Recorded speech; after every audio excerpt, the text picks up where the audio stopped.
আরে ভাবি, আপনি চাইলে এখনই যেতে পারেন আমার সাথে আমার বাসায়। আমাকে একটু খুশি করে।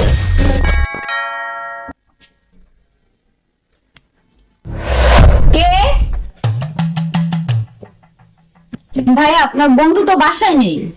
আরে ভাবি, আমি তো জানি যে আমার বন্ধু বাসায় নেই, এজন্যই তো এখন এসেছি।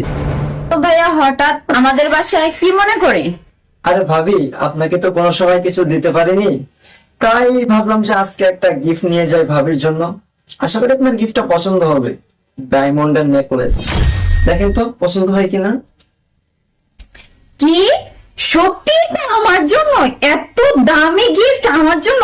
আমি অনেক খুশি হয়েছি। Thank you so much. বলেন ভাবি, এটা কোনো দামি গিফট হলো? তো সামান্য একটা, এর থেকে দামি গিফট আপনার জন্য অপেক্ষা করছে। কি বলছেন ভাইয়া? এর চাইতে দামি সারপ্রাইজ আমার জন্য ওয়েট করছে? আরে হ্যাঁ ভাবি, এর থেকে দামি সারপ্রাইজ আপনার জন্য অপেক্ষা করছে।